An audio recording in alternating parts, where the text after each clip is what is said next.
Yes, okay. So thank you, Chair, for giving me the opportunity to kick off this session, and it's an honor to speak in such a distinguished panel and in front of such a distinguished audience.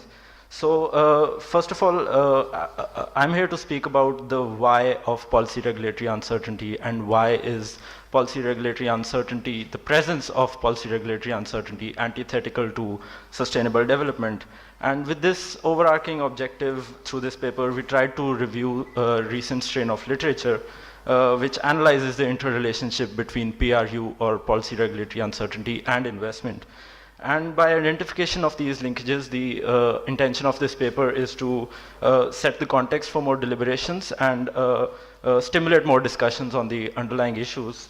So coming straight away to the overview of my presentation, so the basic idea was to demystify the intricate relationship between how policy regulatory uncertainty impacts investment. And I would be dealing with increasing global PRU and on the other hand, declining global investment flows, as well as how the same can be interlinked to each other.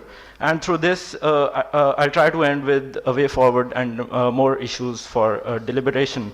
And coming straight away to what has been the trend of global policy uncertainty. So, and as we all know that several global events of the 21st century, such as the not so recent global financial crisis and other events such as rising protectionism amongst regimes, we can see that there has been a diminishing, the otherwise bright prospects of globalization are being diminished. And it has also triggered worldwide concerns regarding economic recovery. And global trends also suggest, as you can see through this graph, that major political events in the recent past have been accompanied by increasing policy uncertainty. And this has also led to emergence and explosion in literature, which looks at the interrelationship between PRU and investments. And perhaps one of the most prominent recent strain of literature has looked at empirical effects of uncertainty, and it has addressed the potential role of policy uncertainty in explaining the economic fluctuations observed. And this was done by Blaker, Bloom, and Davis in 2016. And as you can see that political events such as the immigration crisis or Brexit or the US elections has led to a spike in policy uncertainty on one hand. And if you look at the global investment flows, they have also failed to regain the levels of which were witnessed before the global financial crisis. And if you can see from this graph that global FDI inflows, they have declined to US dollars 1.91 billion. They were 1.91 billion in 2007, and now in 2016 it's just 1.75 billion. So it has failed to regain the levels. And also, if you look at emerging economies, it has fell by 20%, and cross-border M&A activity has also fell by 44% in terms of value. And how can we link these both together? So if we can see that there is a growing trend of global economic policy uncertainty, and it is also leading to declining investment flows. But a disclaimer here that this is, it is not such a simplistic argument to say that policy uncertainty is impacting investment flows, because it's much more complex, and it's not such simplistic, and it calls for a more detailed sector-specific research on PRU. Also, this research which I was talking about, it is based, the methodology, if you're wondering, they looked at 3,500 newspapers, and they conducted a search of 3 words: economic, policy, and uncertainty, and they came up with this index, which they call the EPU index. So I'm not sure about how rigorous this methodology is. So economists might want to comment on this, and if there are other methodologies which can also measure EPU and investment flows, we can look at that as well. So what does the existing research suggest in emerging economies? And several scholars have examined this relationship, and existing research it appears to be macroeconomic in nature, and it does not venture into firm level or sector specific research of how policy uncertainty impacts investments. Nevertheless, there are some existing research has stated some outcomes, and there are basically three outcomes. The first is that the effects of uncertainty will expectantly be greatest when there is a threshold event like an election. And the effects of uncertainty will also be greater in contexts of where the irreversibility of investment is higher. So the possibility of irreversibility of investment, when it's higher, it will lead to more economic policy, more impact on investment. And policy uncertainty, whether it facilitates or impedes economic activity, it also depends on a case-to-case basis, and it's not so simplistic to say that yes, economic policy uncertainty actually impedes economic activity always. So these are the basic outcomes from our preliminary literature review. And I would like to end with some issues for deliberation, and maybe the panel can discuss this more, because we faced, these are challenges basically we faced during conducting this research, that there is a considerable lack of information and data in public domain. And we need to, there is a case for making, policy making can be more transparent and it can be made more accountable, because the data in the public which we could access was, we don't know about how policies are actually determined, and there was a lack of data. So how could we consider this? And a related issue is rising protectionism, making this process less transparent, and how will this impact investment in the long run? And also, a second challenge or an issue for deliberation could be that with technological disruption becoming the norm, how can transition from traditional industries to new industries be facilitated by policymaking? Because this transition can be financially as well as psychologically tasking on for current firms in these sectors. And we also thought that there was a considerable lack of literature from which had grounded evidence from the firm level or from sector-specific evidence, and we can deliberate upon what are the and the industry players in this panel can state what are the sector-specific issues that they face during policy regulatory uncertainty, and what are these different sectors might have different policy architectures. So how do we tackle these sector-specific issues? And we have several industry players on the panel who can comment on this. And what specific measures could be designed to tackle these challenges and reduce uncertainty? Because CUTS has been working in this sector, and we are facing substantial amounts of constraints regarding availability of data and support regarding such informative or inclusive policy-making process, because we wish to take part in this process, but there is a substantial gap where we're facing that we don't have information and we don't have data, and we can make substantial amounts of interventions in policy-making. So it would be really helpful for us. Thanks. Thank you very much. You didn't give her a chance. Right? Thank you so much. Praveen, you made the case very well that investors like certainty. And if regulations are going to change, it introduces uncertainty. We are recognizing that we do want better regulations in developing countries. So regulations must change in developing countries to become better. So we need the uncertainty, but investors don't like uncertainty. So there is a challenge here for the regulators here, that how do you assure the investors that yes, we are changing regulations because better regulations are required, but we don't want to make you feel insecure. And the classic example is the United States, of course, and you had it in your paper, that the uncertainty about what the interest rate is going to be in the United States is making everyone, investors all over, very nervous. United States is a country with very sound regulations, certainly on money matters, and very sound regulators. Yet, the change of regulation makes people uncertain.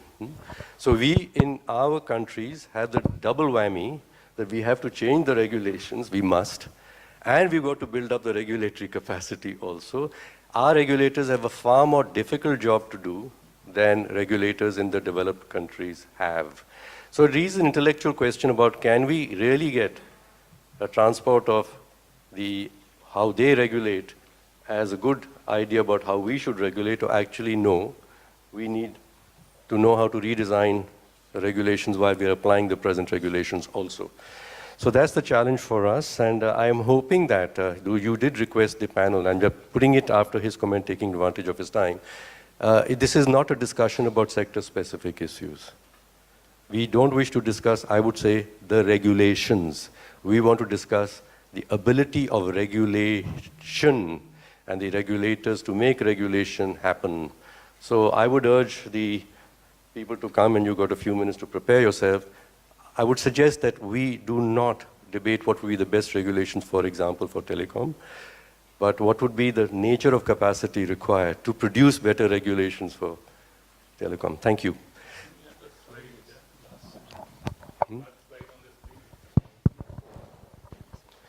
Yeah, but we're going to hear both the presenters, and then we'll do the discussion. Yeah, after that we present it back. Thanks. The next is we're going to have, the next presenter is Thula Kaira. Mr. Thula Kaira, thank you. Am I on? Yes. Good morning. Thank you very much, Katz, for the invitation and great conference. Organization capacities, thank you, Pavia, for helping to relieve some tension in me by your elaborate presentation. So how organization capacities for tackling policy and regulatory uncertainty? I think the chair, you have laid a very good preamble. I think one of the issues about policy, of course, is that there are various ways in which policies are effected in many countries. And sometimes in the parts of the world where some of us come from, what you might assume to be a casual statement by the head of state may actually be a policy statement. So you need to be very clever at sort of picking out what is nonsense and what is sense from what the head of state is saying, and then figure out how to give effect to it. So it can be quite a problem when there is no systematic way of introducing policy into the system.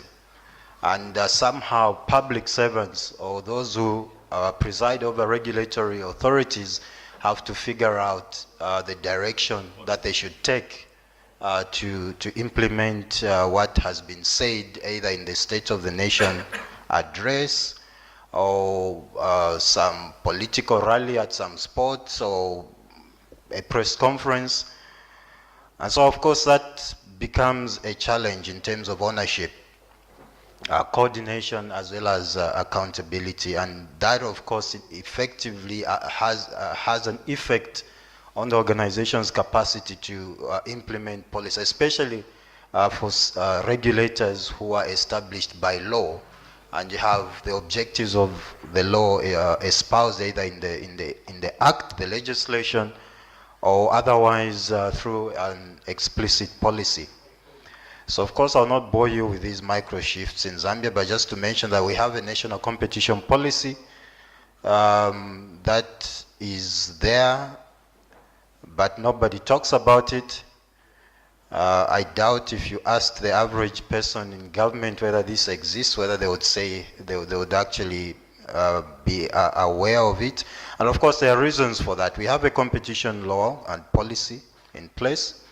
And in terms of ensuring success of such a policy, I think clarity is very important, simplicity, and promulgation of the policy to ensure that everybody who feeds into that policy and is expected to give effect to it, of course, is aware of it and also aware of their responsibilities. And of course, it also helps to have some form of monitoring process, which of course is very elaborately put in the policy itself. And how do you measure the responsiveness of the implementation? Probably the experts can assist in that respect. But having said that, again, like at organization level, I think yesterday we were discussing with some people about an organization strategic plan. That sometimes we do come up, of course, with a policy or strategic plan, and then there's fanfare in launching it, and then after that, you know, it's put somewhere. What is the responsiveness of society? How active are they involved? And I think having organizations such as CATS in civil society does help to sort of bridge the gap in terms of knowledge asymmetry and help to disseminate information about policies to society that the government may not really be very preoccupied with. And also reminding the policy makers, the implementers, that actually there is this policy and what you are doing is contrary to the policy. And so that responsiveness from society is actually very, very important to assist. In terms of how you do that, I think CATS have assisted greatly in that. And I think based on my experience and observation from the southern and eastern parts of Africa, and recently, I think as the chair has pointed out in the United States, I think we see that when there's a change of government, there's policy shift. And of course, it was interesting for a long time, we're being told about, how we in the less or developing countries ought to sustain a policy and ensure that there is certainty. And I was pleasantly surprised to follow to hear what was happening in the United States after the change of government, where there were executive orders actually given to regulators that they should suspend implementation of certain regulations, and when they come up with any new rule or regulation, they ought to remove another. So it was interesting that actually that doesn't just happen in our parts of the world, but it can also happen in an advanced country like the United States. I think organization ineptness itself, to what extent does the government itself, the organization itself really have the fortitude to move the policy, to implement the policy? The visibility of the policy, issues of clarity which we've spoken about, and perhaps sometimes it's the lack of political support and will to deal with a particular policy. We've seen, for instance, in the field of corruption in a number of countries where you have a particular political will to deal with corruption, all the systems go. And I was pleasantly surprised at Mumbai airport. You have this poster which is saying, well, if anybody asks for a bribe or anything, report to this person or that person. And I thought, well, that was very good. At least there's that visibility and political will to deal with that. I think probably I'll not go into the details as to how that is done. And resources, again, if you are funded by the state, political will and support for that particular implementation may be affected by the resources that are allocated to that particular institution. Of course, within the institution itself, we may require prioritization. What things the institutions at any given point in time may not have capacity to actually implement everything that is required of them to implement in that particular policy, and how do they prioritize? And in relation to competition, implementation of competition authority, I think most competition authorities have priority of implementation, what things they will take on. And so they will not take, of course, even when there is an issue which affects, which is a blatant breach of the law, sometimes they may not take up a particular case because they either don't have the time or the capacity or the resources to actually effectively do that. And so that becomes also important. When an organization decides to pick everything, and I think it becomes a toll on their staff, especially if you don't have resources. And I've seen in some competition authorities where I think they chew more than they can bite, and so there's this toll on the few resources that they have. Of course, leadership, very important. Who is the leader driving the policy implementation, and of course accountability, very important. It has been a topical issue whether competition authorities are independent or autonomous, but I think one of the things that we all agree is that they have to be accountable in the way they implement policy, either to Parliament or to the minister in charge of the policy. I think visibility and respectability of the implementer are also tied to issues of political support and will, as well as, of course, organizations' own ineptitude to champion themselves as a core implementer of a policy. Enforcement is an important part of demonstrating the effectiveness of a policy. Of course, effectiveness itself will be connected to the legal capacity. What are the powers that are given to the institution to actually implement the law? So it is possible that an institution may have enforcement powers, but they may lack the legal the legal teeth to actually realize certain outcomes. Policy fragmentation, another problem that may affect who is in charge if the policies across several actors who have to implement bits and pieces of it. Again, matters of coordination, what are the issues that they have to take into account in terms of coordination. And I think it is important in terms of going forward, what are the issues in relation to identifying the actual, how does an organization actually realize what factor is actually inhibiting them from implementing a law? So what is the nature of the incapacity? Is it technical, is it legal, or is it a moral issue, or is it general fear of the unknown?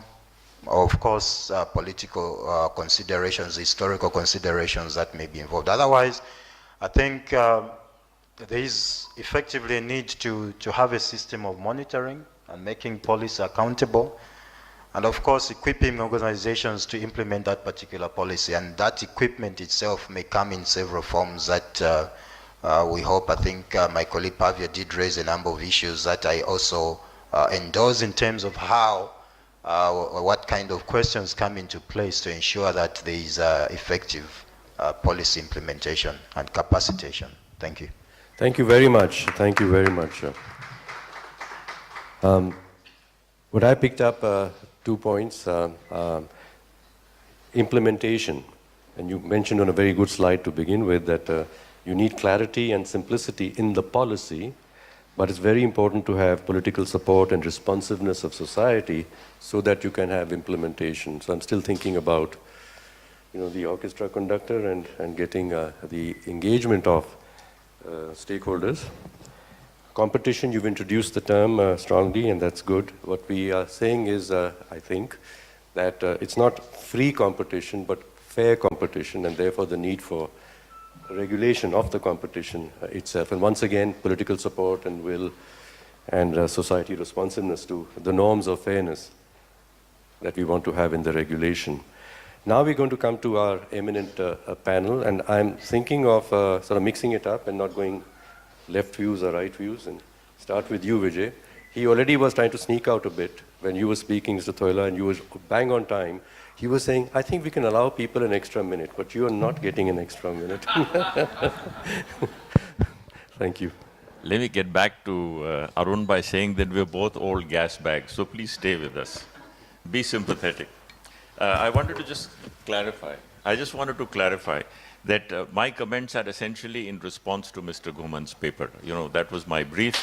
So I'm basically looking at the correlation between academic research and policy making. Now on that, I have two significant points to make. If there's enough time, I will discuss some of the other reasons that go into that, the significance of that.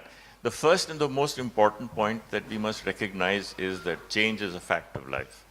And I'm sure many of you would have read Alvin Toffler's Future Shock, which basically says that the future is hitting you so fast that it creates shock.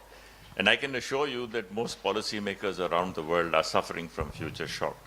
So the real issue is that, if you go into research that is tracking data from the last 5 years, forget 10 years or 20 years, you may find it has no correlation with the future. And if there's enough time, I'd be happy to talk you through a particular sector that I'm familiar with, which is the automobile sector, to just make the point that in the last 4 or 5 years, because of disruptive technology, and I'm emphasizing disruptive technology, the automobile sector of the next 5 years will have very little correlation with the automobile sector of the previous 5 years. And I'll come back to that if I have enough time. But the point I want to make is that the change is so rapid that historical research remains of historical value, of very little practical value. The second, as any policymaker, and there are many of them who are sitting here, will tell you is that you're talking of the public domain. You're talking of newspaper articles. Anybody who's involved with research, with policy making at the actual level will tell you that barely 25 or 30% of the relevant facts are in the public domain. Some of the key factors, driving forces, data is not in the public domain and will never be in the public domain. The second, in today's day, and this is a huge thing, the media is a huge distorter. So the media picks up whatever is available in the public domain and constructs all sorts of fanciful schemes which have very little correlation with reality. So the point is that if you are tracking, and I take this EPU, frankly, I'm gobsmacked to even read that people are tracking the EPU. If you look at what EPU stands for, you're looking at newspaper articles on uncertainty. I mean, please have a heart. What are you talking about? So the key point, therefore, is that if you're writing research and history, fine, write history. But if you think that what you're doing is going to have a positive impact and it will help a policymaker, forget it. I'm not trying to knock research. It's not my case that no research is necessary. It is certainly not my case that policymakers around the world have done an exemplary job. They could have done much better. So what exactly should policy be doing, and what exactly should the researchers be working on? There needs to be a dialogue. Don't sit in two different silos, read the newspapers and come up with policy recommendations. Talk to guys who are actually making policy and ask them, what do you need?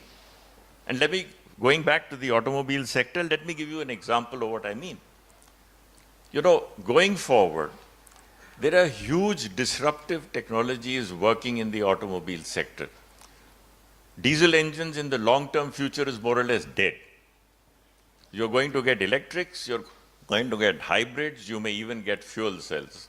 So if you look in the next 10 years, you're going to go at technologies where they have reduced almost to negligible quantities the IC engine, which was the driver of the, diesels and petrol are both IC engines, and that's one. Look at the market. With Ola and Uber and all of Lyft and all of these aggregators coming in, the whole concept of single individual ownership of cars is going to change radically. So if you're sitting on the board of a car company today, there's a hell of a lot that you want researchers to help you with. For example, you have the financial tools on tracking statistically unpredictability. That's what somebody sitting in a policy-making thing would love to know. So I'm just making the simple point that we need much more dialogue between researchers and between policymakers. And I think the reason is that in the past, they have operated in silos and they have not looked at each other's complementary strengths. So what I'm saying is both have complementary strengths. A policymaker has a lot of input he would give an academic to say, that's of interest, but it's of very little value. We don't seem to make the distinction in academic research between what is interesting and what is valuable. As a crude example, maybe shifting a bad analogy, but whether Padmavati actually was in love with Alauddin Khilji or not is of historical interest, it's of interest, but has no value. So the point I'm making is that if you go and talk to a policymaker, he will certainly tell you what he needs. And he will certainly tell you, you have skills that I don't have or I certainly don't have the time to have. So if you can work on this and come back to me, that would be great. The other point I want to make is that, when you're tracking unpredictability, uncertainty, it makes a lot of sense to find out what are the drivers of that change. So once the two of you, the policymaker and the researcher, have identified these are the drivers that drive what I am interested in policy making, then track those drivers. Once you start tracking drivers, like disruptive technology, as I said today, the impact of Ola and Uber on the market, in the automobile market, is something that can be tracked. It is something that you can predict. It's correlated to demographic trends. It correlated to the rise in public spending and private spending, disposable income. There's a lot. So let us go into all of that. I'll be brief before I'm pushed. Thank you. Thank you very much. Thank you. Thank you. Thank you. Shankar, I'm going to switch to the left now. I don't know whether you are to the right or left. Thank you. That will become evident, I think. Can you hear me? No, okay. So I was asked in my brief to talk about Thula's paper, which I thought was very good.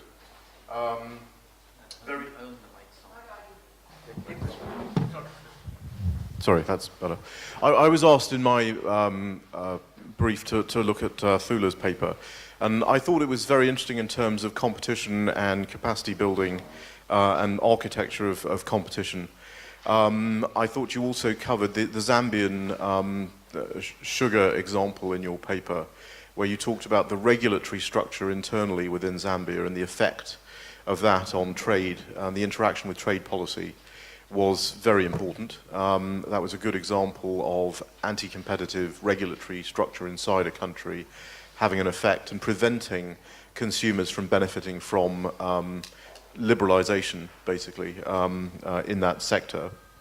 So I thought that was good. What I thought I'd like to have seen you go further on was the interaction between the competition agency, and you did touch on this at the end of your paper, but the intersection between the competition agency and the sectoral regulators, and how that process is actually working out, and how pro-competitive regulation can be achieved. Our chairman just talked about the balance between sort of free markets, and competition. The idea that the competition objective and the regulatory objective are not necessarily in the tension that some people suggest. That the competition agency plays a key role in sectoral regulatory promulgation, I think, is an idea that could have been explored more deeply.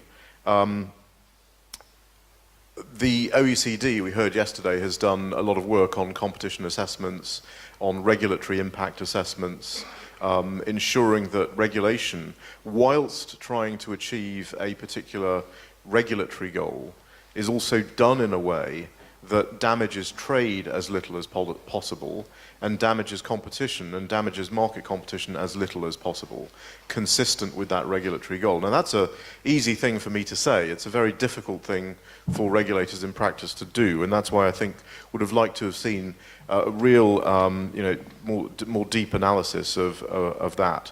And this is basically, how do the agencies do their competition advocacy in sectoral regulation in countries.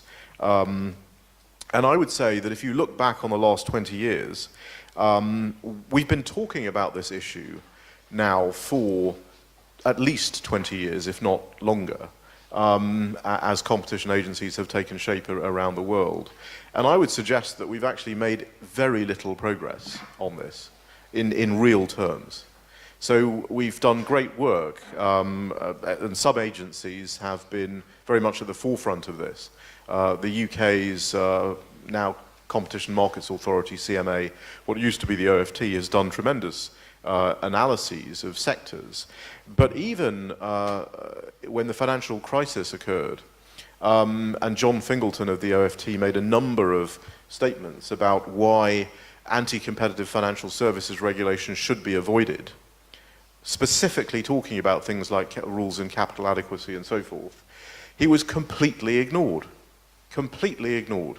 And the result is a regulatory system in financial services that, as has been mentioned, is arguably, first of all, is anti-competitive, has caused competition problems in the sector, and is arguably setting up the next financial crisis. So these are very, very real issues. We tend to think of capacity building as a sort of academic, exercise, but these are incredibly important issues. And if we don't get them right, and we've had 20 years now to think about this, if we don't get them right, let's not be in a room in 20 years' time having this same conversation. I do want to mention, I know it's not my brief to talk about the other paper, but I do want to mention a couple of things from the other paper that I think ties in with this discussion. And one of those things is this idea of very interesting graph on foreign direct investment, and the pattern is changing. What we're seeing, if you look at measures of actual wealth creation, not GDP, which includes consumer spending and government spending, and hides real problems in industrial output. If you look at industrial output, if you look at trade as a percentage of global GDP, all of these numbers are going down. And this is not just because of the financial crisis. This is something that's been happening since the early 2000s. And that's why you're seeing your FDI picture. It's a very nice slide, actually. It showed the exponential increase after the 91 recession, the 2001 recession, and then the crisis, and then we don't see the same thing. It's 10 years since the crisis, and we don't see the same thing. And we should all be very concerned about that. That is something that is of deep concern. On uncertainty, I would agree with your comments. First of all, I would not focus on the peaks because newspapers always report these sorts of things. And the counterfactual is not certainty. The last thing you want in a dynamic economic environment is rigid certainty. You actually want a bit of chaos and uncertainty and allow people to a bit of creative destruction and so on. So that's very important. But I want to, just to conclude, I want to take you back 20 years. Because I really, reflecting on the presentations and reflecting on sitting in rooms like this for the last 20 years. 20 years ago, we're celebrating may not be the right word, but we're celebrating an anniversary. 20 years ago, we had the 1997 Basic Telecoms Agreement and the reference paper on competition safeguards in the WTO. And if you were sitting here in 1997, you'd be looking forward to financial services was next up. We were going to see a similar approach. Energy services, we were going to see a reference paper on energy services. And if we'd been able to project a few years forward, we would have seen reference paper commitments by countries being taken up in telecoms regulation, telecoms privatizations going forward. The world looked like it was full of potential at that time. Since 1997, in terms of services liberalization, we have seen virtually no progress in the WTO. Virtually no progress. And we haven't even got to the issues of domestic regulatory barriers and domestic regulatory protection and anti-competitive structures that have thwarted the benefits of liberalization and caused the very forces of protectionism and populism to rise up around the world, delivering a lot of the results that you highlighted in your uncertainty graph. So I just want to make that clear point and just finish with this one call to arms or suggestion that one of the things that we need to do is be much more serious about regulatory impact assessment, about competition agencies' role, including competition agencies domestically in regulatory promulgation, but also in international trade. In regulatory coherence chapters in trade agreements, competition agencies need to be involved. And if we don't do this, we are looking at a world of the new normal, very little economic growth, very little investment in developing countries. And I would suggest that let's make sure we're not in a room in 20 years' time where we're discussing these same issues. Thank you very much, Thank you. Thank you. Thank you, Kutz, for getting us here. Uncertainty has an adverse impact on investment. That's a statement to the Americans would call motherhood and apple pie, It really doesn't tell me anything. Because the devil ultimately is in the detail and the context. Now, why do I say it? Now, USA suffered, the Western economies suffered a major fall in 1931, the Great Depression. The USA got back to the level of 1931 only in the mid-40s, early 40s, because of the war effort. Had the USA not entered the Second World War in 1941, the US economy would not have recovered. So you had massive amount of uncertainty all over the world, massive amount of uncertainty, and yet the economy massively pulled up. In fact, even Indian industrialization was largely a consequence of that period of the investments made during the World War. And therefore, as I said, uncertainty or certainty can be overestimated. Now, I'm not just saying that we need uncertainty necessarily and that policy uncertainty is bad, but I think making it very, so therefore the index itself, the EPU, is, as Vijay rightly said, you take up three words: economy, policy, uncertainty. If any newspaper article has these three words in it, you track it, you make an index out of it, and then you predict, oh my God, it really scares me. But yes, Praveen, you are right in pointing out, this thing, when you showed the fact that the external impacts can always be there, which you don't program for, which doesn't figure in EPU. I mean, the USA today, in any time, increases its interest rates. It has an impact all over. Funds doing well in India take out their money and do book building in the USA. Other way around, as a consequence of the 2008 crisis and the fact that monetary policy globally, to me, has completely collapsed because we really don't have the tools anymore to deal with it. What is happening? When you have a very cheap dollar, you're creating Dutch diseases all over the world only because people are, you're strengthening my currency not because my economy has become more productive. It's only because the dollar has become cheaper. How do you react in these cases? So, and which is why I think context is very, very important. And in that extent, I would say that the Indian economy is largely understudied. We followed the models developed for much more developed societies, really developed societies. That model itself is under question, as the recent Nobel Prize winning things have shown, as behavioral economics has shown. There is nothing called the rational man. Now you can't even say man, rational human being. For purposes of generalization, you can create a notional rational human being taking rational decisions, purpose of generalizations only.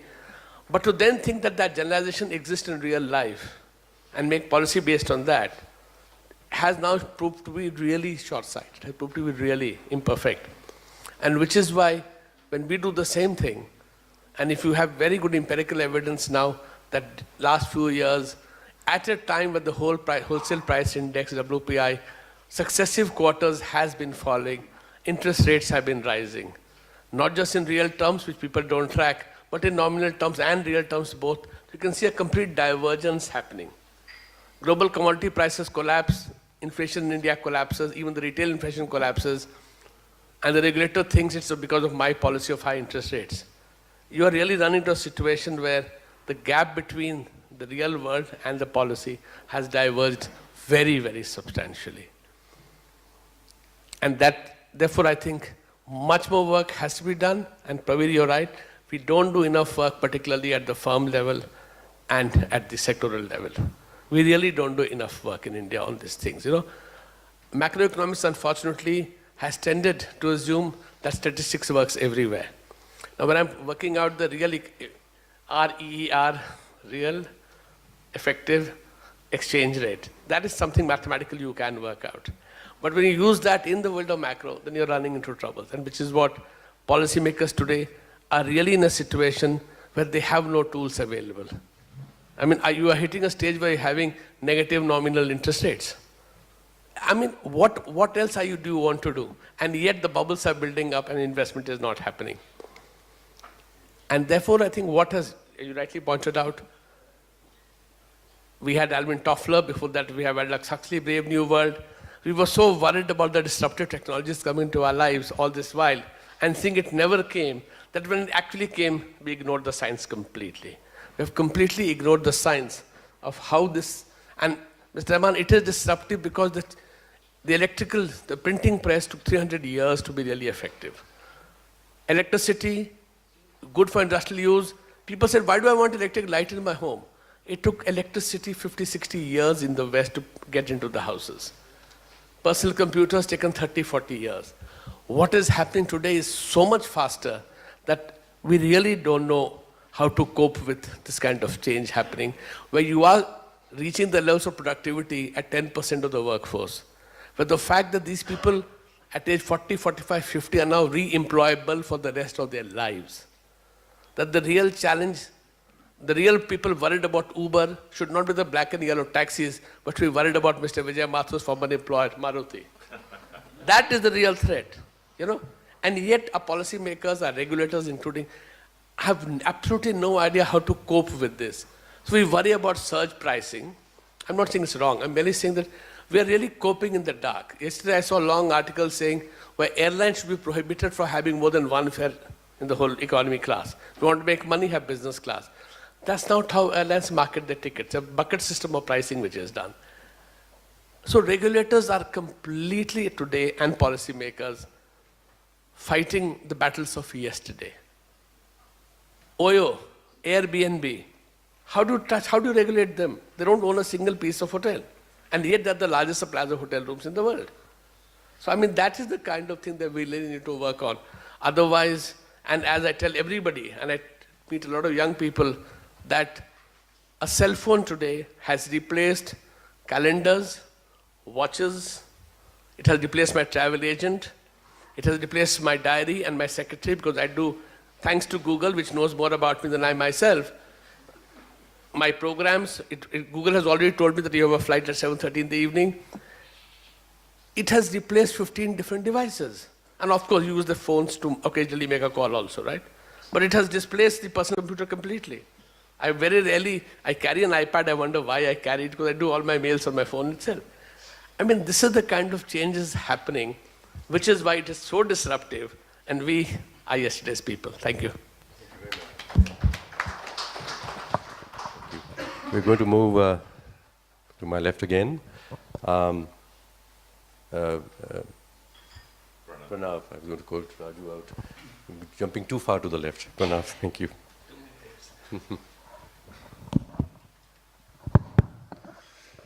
Thank you very much, Chairman, and thanks, Kurtz, for inviting me. Initially, I was a little hesitant to accept this invite because I am no expert on competition and regulations, but since topic is very challenging and much broader in nature, so I thought let's accept this challenge.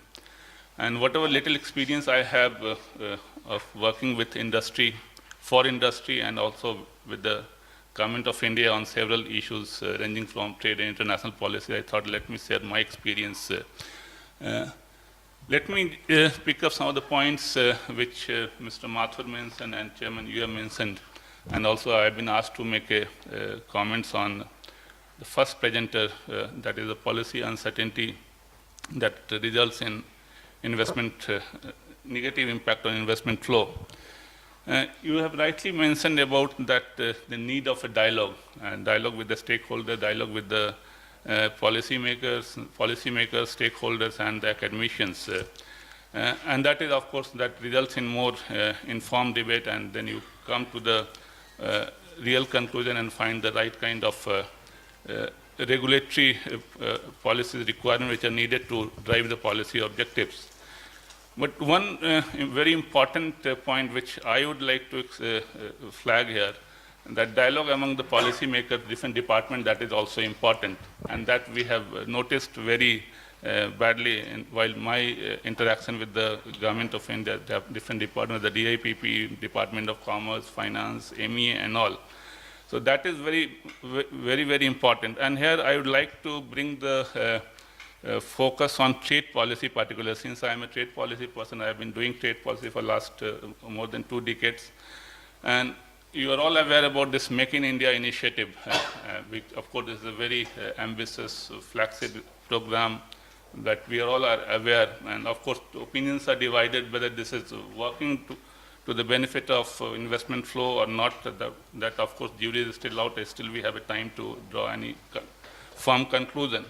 But when we talk about particularly uncertain environment and investment flow, the missing link is very important, and that is the trade policy. Because globally we see that there has been a lot of political support for investment openness. All countries, from west to east, or developed and LDCs, or developing countries, emerging economies, there is a lot of political support, consensus. All countries are vying for attracting investment. But when it comes to trade openness, which is important component, important ingredient, which will help attract the investment. That is, we are not finding enough political support. And this, not only in the country like India or Africa, but in the country like US and Europe, those who have been the flag bearer of trade openness and all those who have taught the trade liberalization, they are going back, and kind of protectionist policies which we are witnessing. For instance, in case of United States of America, we are working on one good paper recently that you all must be aware that US has started investigation against 10 countries with whom they have trade deficit, including India is one of them. But what we are saying, we are countering that argument. Look, US has adopted a particular economic model. Indian companies are Indian. Whatever investments are going from Indian, whether it's Tata or Reliance or whosoever, they are Indian companies. But US companies are global. For instance, if Apple is manufacturing in China and exporting to India, though it will figure in the trade figure of China and India, but the profit which is repatriated to US, that is the profit of US. It's another story that is not creating employment in US, but US companies are making profit out of it by their global operation. And that US must take into account. So these are the arguments we are making. Similarly, second point is if we talk about investment flow, the nature and pattern of investment flow has changed. These days we are talking about the production network, a global value chain. It's not, you cannot expect a company coming to your country and bring the entire production network to your country. So you have to address whether what kind of appropriate trade openness is required. Recently I was in a meeting in the IPP where we have a Swedish delegation. Then we were asked that last year the investment from Sweden was only 500 million. Then the Swedish side immediately pointed out, look, we want, this company wants to come, but of course your tariff on a particular product which that company wants to bring from Thailand or wherever is very high. So that is hindering. So optimum level of trade liberalization is also very important if you want. And what we have witnessed in case of particularly on the trade side, there has been a lot of uncertainty over the last 20 years. Since the days of Uruguay round, we have been trying to stabilize the global trade policy regime. First, we established World Trade Organization. We thought that we have been able to achieve the appropriate trade policy regime. Then the whole lot of FTAs, proliferation of FTAs, then mega FTAs. Now the mega FTAs have also gone because of the President Trump. He has withdrawn from the trade policy forum.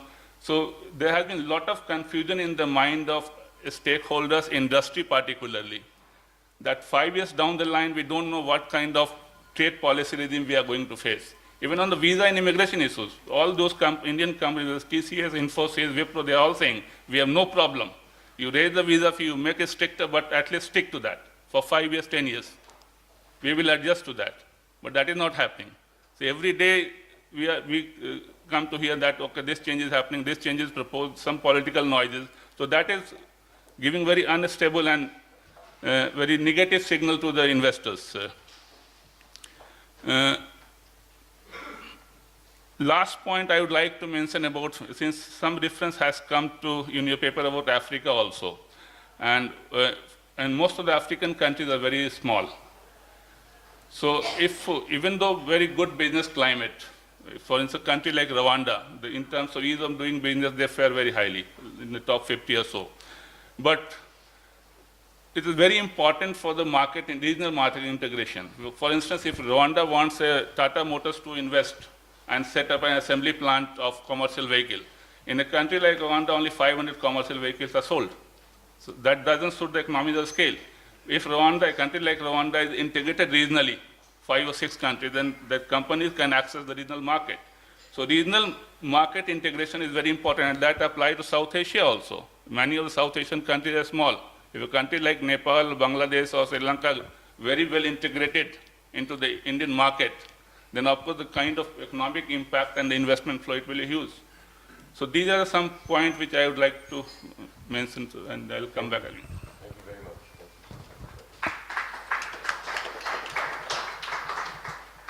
Telecom has been mentioned more than once, that it's been a sector because new and technology can change the world.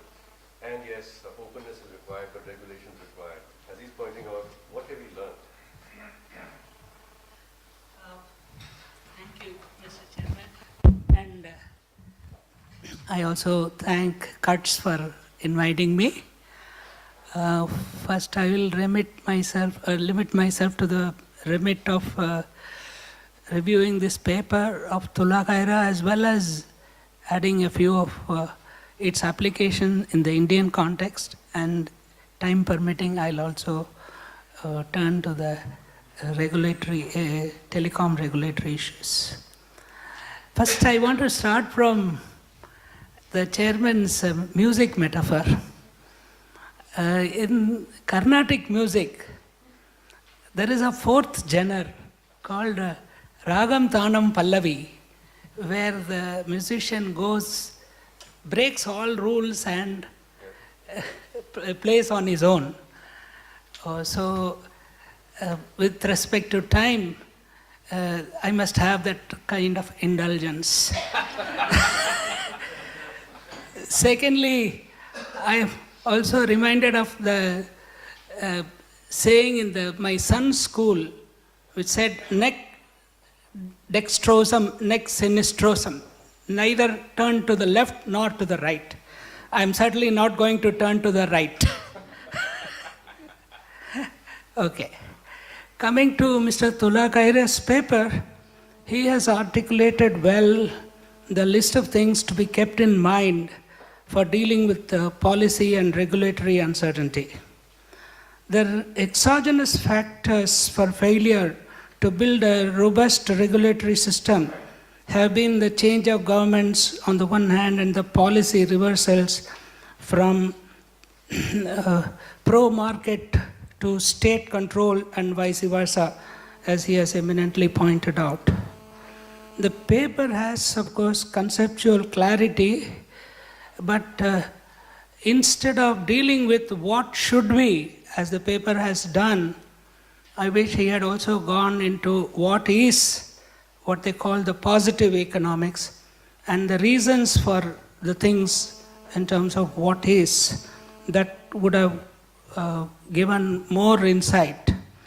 And in that sense, I would like to take this paper as a proposal to get into whatever he has outlined in terms of the framework. He has given a framework on which one can study. Now, I wanted to take advantage of that framework and apply it to Indian situation. Now, let's look at the governance and policy issues. You talk about change of government, policy clarity and political will, implementing capacity, etc. Now, how have they worked out in our own context? One thing that has shown is good policies will survive change of government. Like we have examples of Aadhaar, National Rural Employment Program, and GST, which all have come from previous government. Then political will with policy clarity is in terms of GST, it has been a success. In terms of conceptualization, but in terms of implementation, we have had implementational deficits in this area, as well as in Swachh Bharat also. There has been more in terms of formulation and much less in terms of implementation. Then you have, in terms of LPG subsidy, if you take, there has been both well formulated as well as well implemented. Now, if you want example of lack of political will, is the hesitation to privatize even huge loss-making entities like Air India, Bharat Sanchar Nigam Limited, etc. One criticism of foreign press about Indian in terms of lack of reforms is labor laws, which I don't agree. In fact, that is an unwarranted criticism in the sense that they want a hire and fire dispensation. Existing laws should be enough. So that is an area of contention. Now, in fact, this labor laws has affected us in a peculiarly different way. They have actually affected our SMEs. They are the reason for SMEs being low productive entities, because the laws are favoring or protecting those who remain small. They never allow you to become big and more productive. Now let me come to the regulatory and government interface issues. Here there is an absence of capacity, I would say, in terms of regulatory institutions. The capacity is, of course, evolving, but we still have, UK has passed over the situation of Westminster, and they have now dispensed with this entire lifetime employment, etc., for civil services. They've introduced lateral entry and so on, whereas our regulatory system is captive to the bureaucracy, and it has had its own fallouts of that. Now, you can say consultants are filling that professional vacuum. That is true, it's happening, but consultants like lawyers take position of the client, whereas there needs to be some who take the public interest position and argue on for the country. Now, let me give some examples. How, in fact, we are evolving in the regulatory domain. Recently, PNGRB, Petroleum Natural Gas Regulatory Board, had fixed the price of the CGD company and said, this is your price and therefore you have to do that. Now, the company went on to the court and the lawyer argued that it is, where is the, show me in the act, you don't have price fixing power. And I'm told that I'm not noticing and doing my job, that there is a red flag there. And I have to say that, I liked your example of the Karnataka musician, but there's a common time being managed and I'm the conductor. Okay. My question to you is my personal interest, so I think I should take your time later. Yeah, okay. Okay, but I think now we'll have to conclude. Yeah, okay, yeah. So the point I wanted to highlight was, in that case, the lawyers were able to prove the letter over, have the letter over the spirit and say that price fixing is not in the jurisdiction of the regulator. You see? So we got a suboptimal result there. Then in the case of TRI also, I'm just taking 1 or 2 minutes. Okay. Yeah. There was this question of, why did you give on a first come first served basis the 2G? Then it's fascinating. The first portion of the first paragraph said, no, you must go for auction and there's a very dynamic situation, etc. But in the later portion of the same paragraph, the regulator argued that, however, in order to provide a level playing field, in this case, you must have only first come, first served. Okay? So therefore, as if first come, first served, the level playing field is a motherhood argument, it was advanced.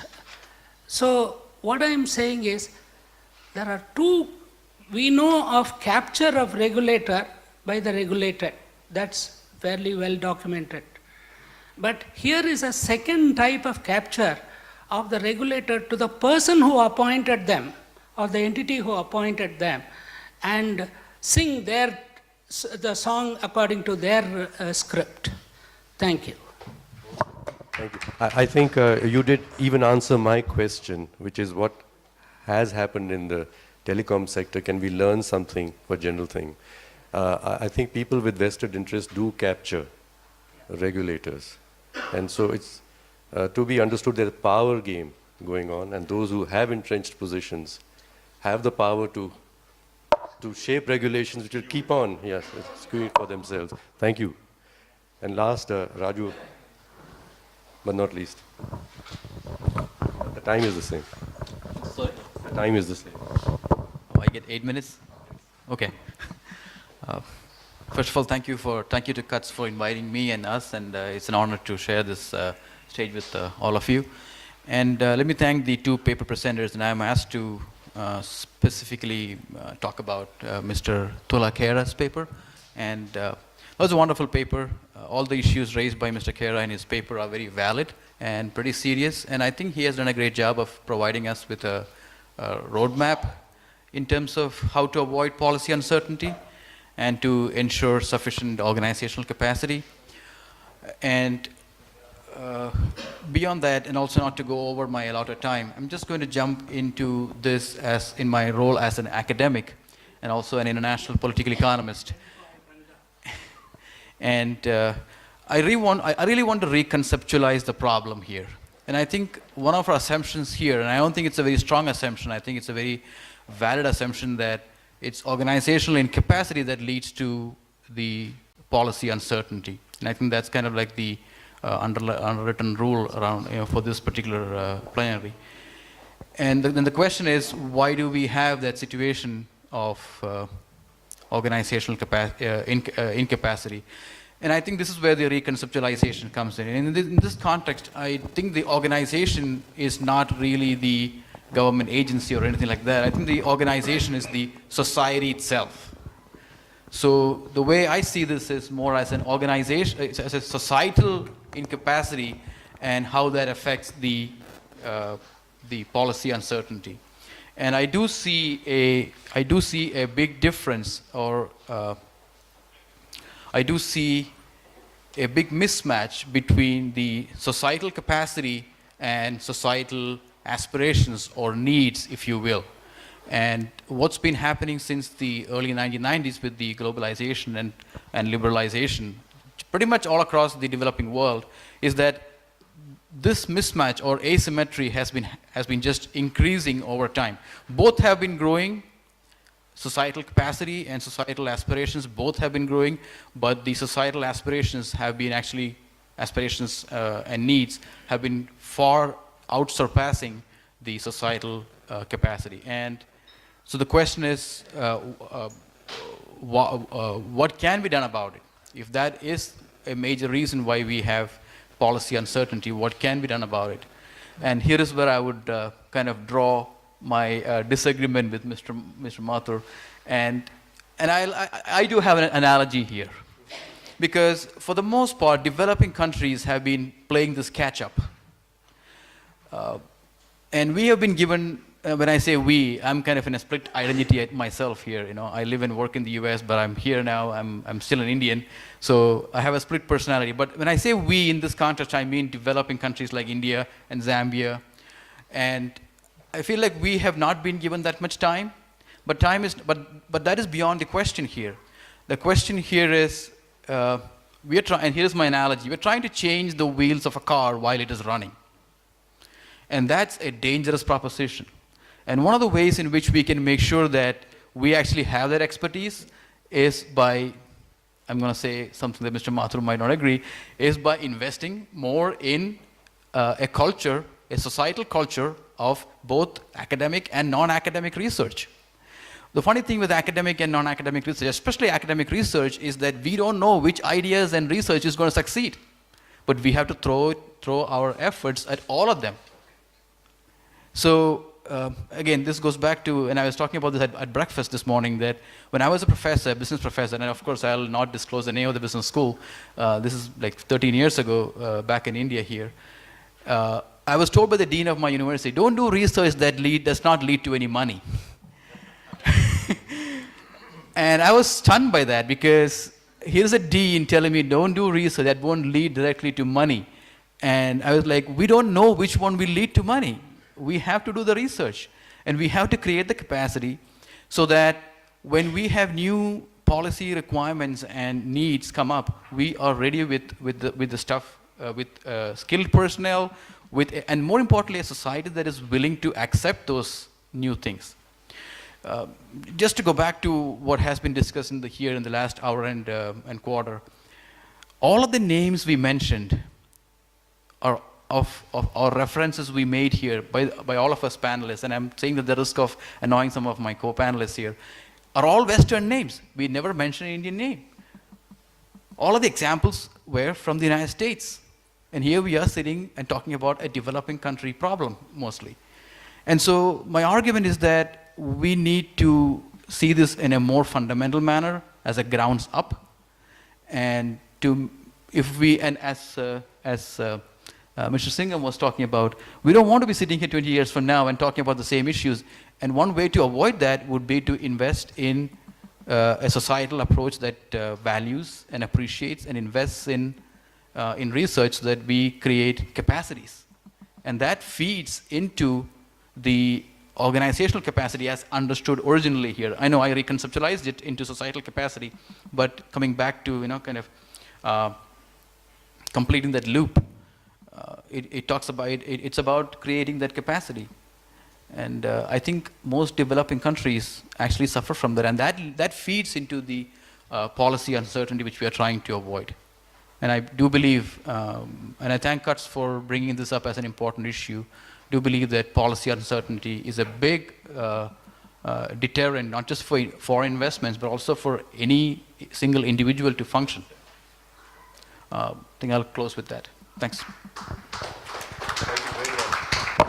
Thank you. Now we've got 8 minutes for sharp questions or even sharp comments, and there'll be no response to that. So just the inputs we are going to take for further discussions later, which we design. Yes, I would like to make just one point. I think the most important way to deal with regulatory uncertainty is if you want to have only one single element, I would say that it has to be well-designed institutions. And well-designed institutions means independence, autonomy, accountability, technically sound, and finally, with a very clear and simple mandate. And I think the best example that I would think of is central banks. Mm-hmm. Thank you very much. Did you mention your name? I think you should, because you're going to record. Sorry, it. it's Yes. Eduardo Perez Mota. I am a practitioner. Thank you so much. Yes. Sir.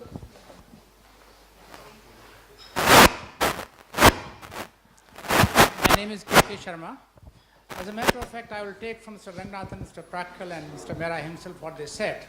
I have been a part of a journey of Competition Commission of India, and there are many in the hall who know about it. When it was being conceptualized, some of the people said that you watch it and it will become like a trial court. They will forget all the ethos which is in it. This is a very recent example. And Mr. Mehra also knows a lot of people personally. And I used to argue against it. Lo and behold, now what is happening?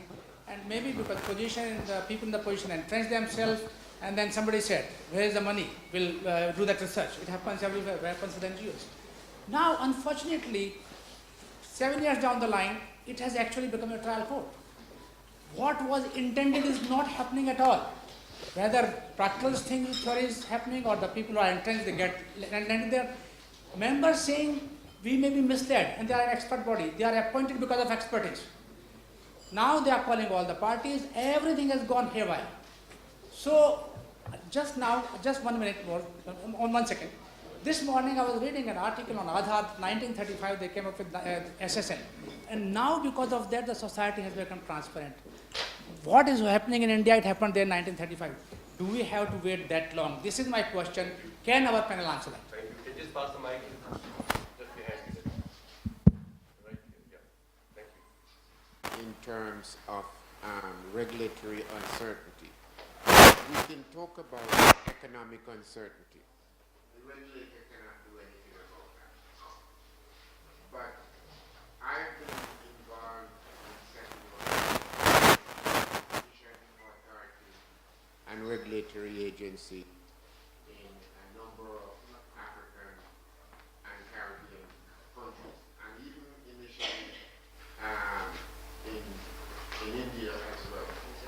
And the points which you illustrate is who does the competition authority or regulatory agency report to? This is fundamental in terms of ensuring certainty. What is the accountability? Accountability to the Auditor General or to the Parliamentary Committee. These are important factors in terms of institutional building, ensuring that the regulatory authority has some level of independence. How is he financed? The problem I've had is how do I finance competition authority? I have not been able to solve that problem. I've been able to get regulatory agency to be self-financing. But when you come to finance competition authority, it depends on the budget, and if you make a decision that the Minister of Finance doesn't like, and he reduces your budget next year, what do you do? Thank you. The lady in front, just pass it in the front. Thank you so much. And yes, oh, you already got a mic at the back. We'll take one here, then to you. Thank you. Upinder Sani, Punjab University, Chandigarh. I'll just take it further from where the last speaker left, that the organizational capacity has to come from the civil society, and they are the best regulators. I would just like to say that in India, unfortunately, we are a very apathetic society. As long as my issues are taken care of, I don't care whether it is institutionalized or not. Looking at the fate of the Consumer Protection Act and several other such issues, I think it's very unfortunate that we don't have any agenda setting in the public domain where we all get together and try to, set a tone. What happened in the case of, Anna Hazare's movement, etc. So we need to be more live to these issues, and that's how we can then regulate or even ask for regulation in that sense. Thank you. Back there, yes.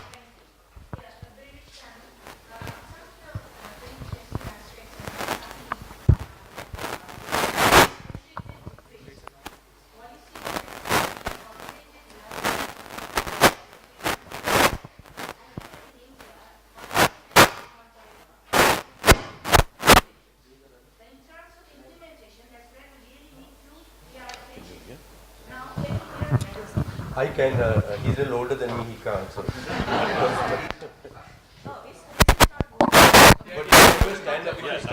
Hello, yeah.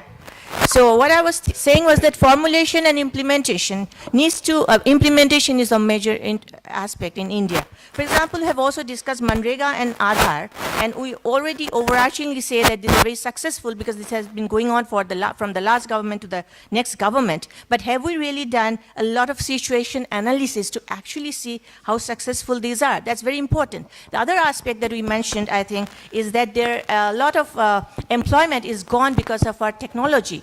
And in that sense, I think somebody raised the issue of labor laws, and no regulation can really work in silos. And therefore, we need to take on board such issues. And informal sector is not always by choice. So SMEs cannot be just controlled by labor laws. Thank you. Thank you very much. Yes, you have the mic in the front or the back? All right. Go ahead, sir. Okay. You're on the phone. I'm Derek Ireland. I'm going to take a chance here and actually slightly disagree with the chairman of this panel. Mm-hmm. From my experience, much of the change that occurs in competition and other laws comes from business pressure and from investors' pressure, and for changes in regulation to be blamed for hurting the business environment, the investment environment. I find that a bit striking. I think there is something more complicated going on than just that. Thank you. Thank you. Thank you, sir. My point is on the matter of policy matter, regulation, and uncertainty in the aspect of environmental conservation, energy conservation, and labor laws. Last year, the societal, we are facing the problem of environmental conservation, we are facing the problem of societal conservation. To how to make the regulatory mechanism on environmental protection, energy access to quality of life. What should the paradigm sit? No capacity building.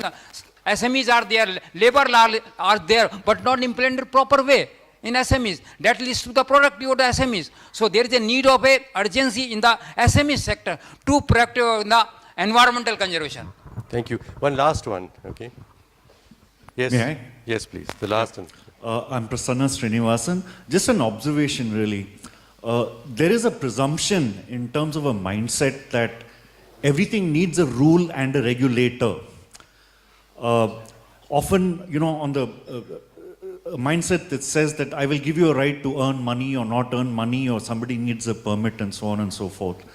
Now, if the emphasis of looking at policy creation and regulation is how does the citizen benefit first? Even without the rules, there is a lot of certainty that is associated both for consumers rather than for producers. Right now, the element of uncertainty is to which bunch of producers will win and therefore what I'm stuck with.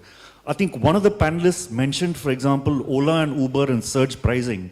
It's just a market circumstance. You have greater demand, pricing is one way to equate it. You don't need a rule saying don't price it more. You rather let things evolve. So I feel that for many such elements of services, you just need a mindset that says, will the service be available? Will the pricing be on a fair premise? Let it be. You don't need to create an institution and a huge law book every time, because the only people really pleased at it are A, the producers, and of course the legal firms. Thank you very much. Okay, 4 thoughts have occurred to me, and including from your observation at the end in the questions. The first is what you said. I think everyone's agreeing with you that we haven't developed the capacity of regulation in society sufficiently. So, I did physics and not economics, and Einstein said, to expect to change a situation using the same type of thinking and approach that you've used so far is madness.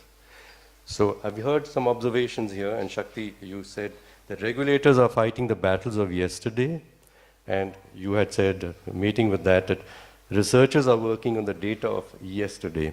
So there's an epistemic question here. How do we know? And we have this belief that unless I have the data, I cannot know. And the data can only be about something that's already happened, right? So the question to us as researchers, how do we understand, and I can use the word research also, but how do we understand forces that are not yet converted into data, but we can sense them?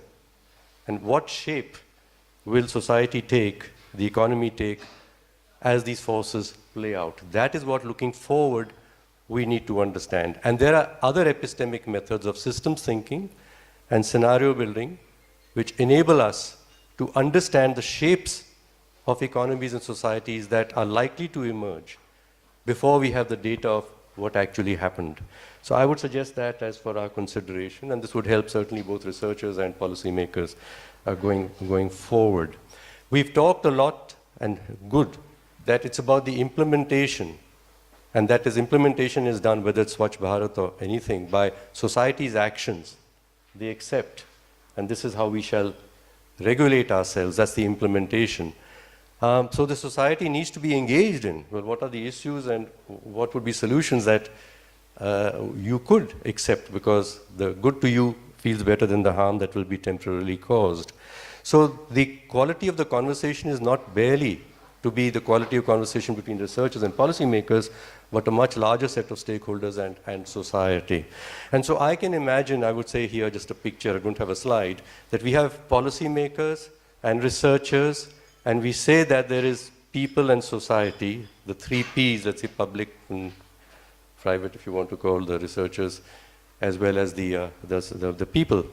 But the interesting complication that is coming today is that the public space within which the conversations take place, and the media is more and more used there. It's not merely a private conversation between a researcher and a policymaker and the business. It is a public conversation, and with social media and so on, it's becoming a pretty untidy space to have those conversations. So for us as researchers who wish to influence the quality of policies, I think we need to do some research on the shaping of the public space and the nature of conversations and how we could help to construct them more constructively. So that's true. And lastly, to the point you made very well, is that things are not happening in a vacuum just intellectually. I mean, people use power to suit themselves, all of us do. And so those who have more power right now will use the power more. And when we say that, you must give opinions and research, those who have the money to commission the research to suit their opinions and then lobby with it, do have more power in the present situation. So yes, the growth of lobbying as a legally sanctioned process in the United States is perhaps complicating the quality of regulations and policies which affect, as you say, the environment and so on, as the gentleman said at the back. So these are very important thought questions and research questions for us if we want to build the organizational capacity not merely of the institution itself for regulation, but of society. And in that, I come back to the metaphor that institutions' role is not to propose the policy, but to help society to shape the policy. Thank you. And thank you very much to the 6 panelists here and the 2 presenters, all 8 of you, for being extremely sharp and very, very disciplined and also indulgent. Thank you so much. And to you. Yes, thank you. Can I just point out the elephant in the room?